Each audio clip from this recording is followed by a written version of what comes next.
Bismillahirrahmanirrahim.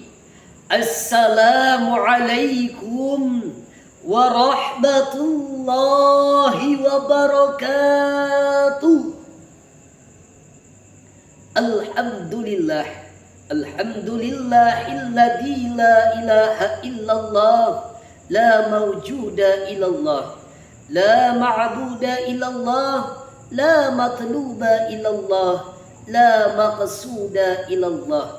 Ashhadu an la ilaha illallah wahdahu la syarika lah, wa ashhadu anna Muhammadan abduhu wa rasuluh la nabiyya ba'dah. Amma ba'du. Dewan juri yang arif dan bijaksana, yang telah memegang tinta kejujuran dan kertas kebenaran, dan tidak lupa pula kepada sahabat dai dimanapun Anda berada. Hadirin wal hadirah rahimakumullah. Di dalam kitab tafsir Al-Lughawi dijelaskan bahwasannya ada 4 golongan yang akan celaka di hadapan Allah Subhanahu wa ta'ala. Mana 4 golongan ini yang akan celaka di hadapan Allah Subhanahu wa ta'ala? Yang pertama, Allah lukis indah di dalam Al-Quran surah Al-Mutaffifin ayat pertama yang berbunyi wailun lil mutaffifin. Siapakah hadirin golongan orang-orang yang termasuk wailun lil mutaffifin? Yaitu orang-orang yang selalu curang di dalam memainkan timbangan. Mana di antaranya ketika terjadi transaksi jual beli antara pembeli dan penjual, maka tersepakati 1 kilo yang dibeli. Namun hadirin, ketika kiloan tersebut ditimbang kembali di rumah sang pembeli, maka yang tadinya 1 kilo menjadi 8 ons. Dan hadirin, boleh kita ketahui yang 2 ons itulah yang akan celaka kita di hadapan Allah Subhanahu wa ta'ala. Tanpa kita mungkin sebagai para penjual, dari 2 ons lama-lama akan menjadi beberapa kilo jikalau kita setiap hari selalu curang di dalam memainkan timbangan. Dan yang kedua, Allah lukiskan indah di dalam Al-Quran surat Al-Humajah ayat pertama yang berbunyi wailul likulli humazatil lumazah, yaitu celakalah orang-orang yang selalu pengumpat dan pencela, selalu membicarakan kotoran-kotoran orang lain, selalu membicarakan hinaan-hinaan orang lain. Bukankah Islam mengajarkan kepada kita, yuk saling membina, bukan saling menghina, yuk saling merangkul, bukan saling memukul. Oleh sebab itu hadirin, para pujangga mengatakan lisan tidak bertulang, namun lisan ini tajamnya melebihi pedang.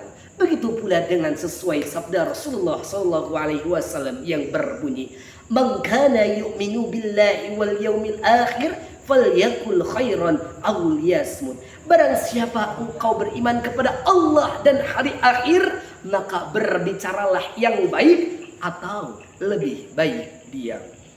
Hadirin sahabat dai dimanapun Anda berada.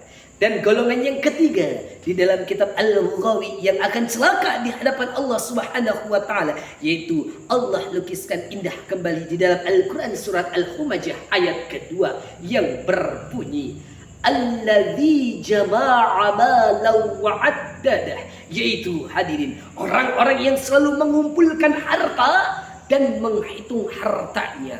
Dan mereka inilah golongan-golongan orang-orang yang lupa untuk membagikan hartanya sebagian kepada orang lain. Karena hadirin, dari 100% harta yang kita miliki itu bukan milik kita semua. Dari 100% harta yang kita miliki, boleh kita ketahui ada beberapa persen harta orang lain yang perlu kita berikan kepada orang yang membutuhkan. Dengan cara apa kita memberikannya?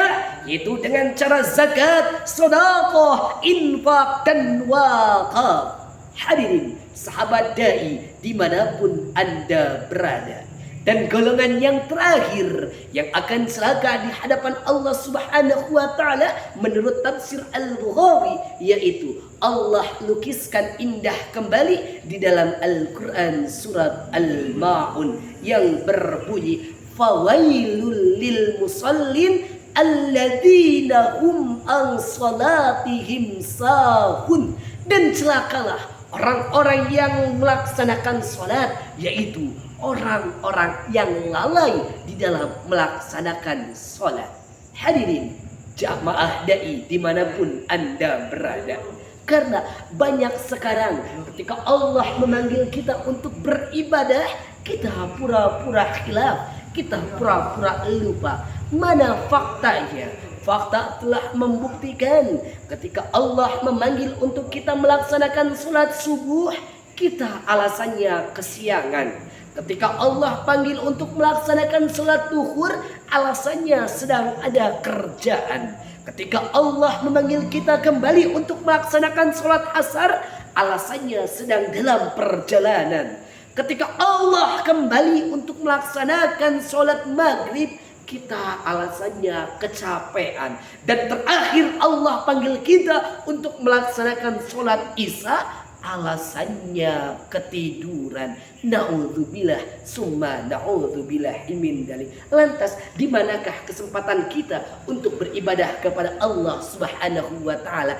Bukankah Allah Subhanahu wa taala menciptakan kita untuk beribadah kepadanya? Sebagaimana firman Allah, "Wa ma khalaqtul jinna wal insa illa liya'budun." Tidak akan aku ciptakan jin dan manusia kecuali untuk beribadah kepadaku, yaitu kepada Allah Subhanahu wa ta'ala. Dan pada akhirnya hadirin sahabat dai dimanapun Anda berada, jadi sebagai kesimpulannya, mudah-mudahan kita semua dihindarkan oleh Allah Subhanahu wa taala dari golongan 4 tadi, di antaranya yaitu golongan-golongan yang akan celaka di hadapan Allah Subhanahu wa taala, dan kita beroja kepada Allah Subhanahu wa taala. Mudah-mudahan kelak di akhirat kita akan mendapatkan maghfirah ataupun ampunan dari Allah Subhanahu wa taala. Amin ya rabbal alamin. Sekian, terima kasih. Mohon maaf atas segala kekurangan. Terima kasih atas segala perhatian. Wallahul muwaffiq ila aqwamit thoriq. Wassalamualaikum warahmatullahi wabarakatuh.